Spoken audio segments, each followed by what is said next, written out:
The Blue Umbrella, Chapter 2 by Ruskin Bond. Binya seldom closed the blue umbrella. Even when she had it in the house, she left it lying open in the corner of the room. Sometimes Bijju snapped it shut, complaining that it got in the way. She would open it again little later. It wasn't beautiful when it was closed. Whenever Binya went out, whether it was to graze the cows, or fetch water from the spring, or carry milk to the little tea shop on the Tehri road, she took the umbrella with her. That patch of sky blue silk could always be seen on the hillside. Old Ram Barosa kept the tea shop on the Tehri road. It was a dusty, unmetalled road. Once a day, the Tehri bus stopped near his shop and passengers got down to sip hot tea or drink a glass of curds. He kept a few bottles of Coca-Cola too, but as there was no ice, the bottles got hot in the sun and so were seldom opened. He also kept sweets and toffees, and when Binya and Bijju had a few coins to spare, they would spend them at the shop. It was only a mile from the village. Ram Bharosa was astonished to see Binya's blue umbrella. "What have you there, Binya?" he asked. Binya gave the umbrella a twirl and smiled at Ram Bharosa. She was always ready with her smile and would willingly have sent it to anyone who was feeling unhappy. "That's a lady's umbrella," said Ram Bharosa. "That's only for Mem Sahibs. Where did you get it?" "Someone gave it to me for my necklace." "You exchanged it for your lucky claw?" Binya nodded. "But what do you need it for? The sun isn't hot enough, and it isn't meant for the rain. It's just a pretty thing for rich ladies to play with." Binya nodded and smiled again.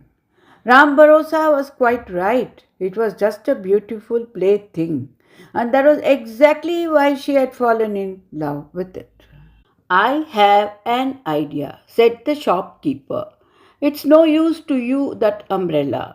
Why not sell it to me? I'll give you 5 rupees for it." "It's worth 15, said Binya. "Well, then I will give you 10. Binya laughed and shook her head.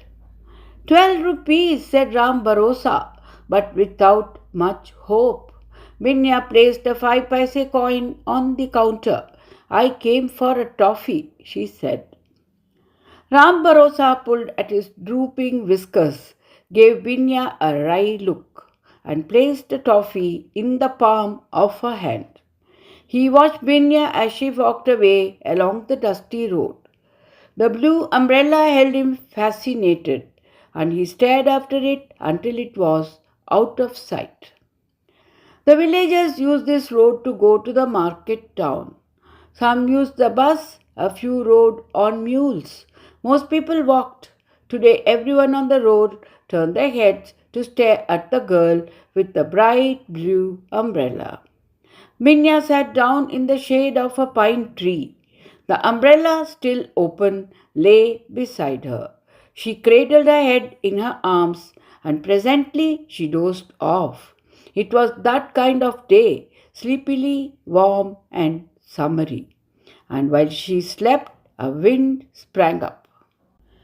It came quietly, swishing gently through the trees, humming softly. Then it was joined by other random guests bustling over the tops of the mountains. The trees shook their heads and came to life. The wind fanned Binya cheeky. The umbrella stirred on the grass. The wind grew stronger, picking up dead leaves and sending them spinning and swirling through the air. It got into the umbrella and began to drag it over the grass. Suddenly, it lifted the umbrella and carried it about 6 feet from the sleeping girl. The sound woke Binya. She was on her feet immediately, and then she was leaping down the steep slope. But Just as she was within reach of the umbrella, the wind picked it up again and carried it further downhill. Vinya set off in pursuit. The wind was in a wicked, playful mood. It would leave the umbrella alone for a few moments, but as soon as Binya came near, it would pick up the umbrella again and send it bouncing, floating, dancing away from her. The hill grew steeper. Binya knew that after 20 yards it would fall away in a trench. A fresh gust picked it up and carried it to the very edge of the cliff. There it balanced for a few seconds before toppling over out of sight. Minya ran to the edge of the cliff. Going down on her hands and knees, she peered down the cliff face. About 100 feet below, a small stream rushed between great boulders.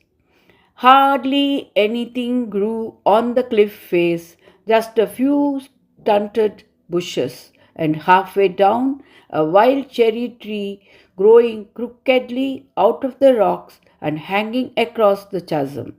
The umbrella had stuck in the cherry tree. Minya didn't hesitate. She may have been timid with strangers, but she was at home on a hillside. She stuck a bare leg over the edge of the cliff and began climbing down. She kept her face to the hillside, feeling her way with her feet, only changing her hand hold when she knew her feet were secure. Sometimes she held on to the thorny bilberry bushes, but she did not trust the other plants, which came away very easily. Loose stones rattled down the cliff. Once on the way, the stones did not stop until they reached the bottom of the hill. And they took other stones with them, so that there was soon a cascade of stones, and Binya had to be very careful not to start a landslide. As agile as a mountain goat, she did not take more than 5 minutes to reach the crooked cherry tree. But the most difficult task remained. She had to crawl along the trunk of the tree, which stood out at right angles from the cliff. Only by doing this could she reach the trapped umbrella. Minya felt no fear when climbing trees. She was proud of the fact that she could climb them as well as Biju. Gripping the rough cherry bank with her toes and using her knees as leverage, she crawled along the trunk of the projecting tree until she was almost within reach of the umbrella. She noticed with dismay that the blue cloth was torn in a couple of places. She looked down, and it was only then that she felt afraid. She was right over the chasm, balanced precariously about 80 feet above the boulder strewn stream. Looking down, she felt quite dizzy. Her hands shook, and the tree shook too. If she slipped now, there was only one direction in which she could fall down, down into the depths of the dark and shadowy ravine. There was only one thing to do: concentrate on the patch of blue just a couple of feet away from her. She did not look down or up, but straight ahead, and wheeling herself forward, she managed to reach the umbrella. She could not crawl back with it in her hands. So, after dislodging it from the forked branch in which it had stuck, she let it fall, still open, into the ravine below. Cushioned by the wind, the umbrella floated serenely downwards, landing in a thicket of nettles. Binya crawled back along the trunk of the cherry tree. 20 minutes later, she emerged from the nettle clump, her precious umbrella held aloft. She had nettle stings all over her legs, but she was hardly aware of the smarting. She was as immune to nettles as Biju was to bees.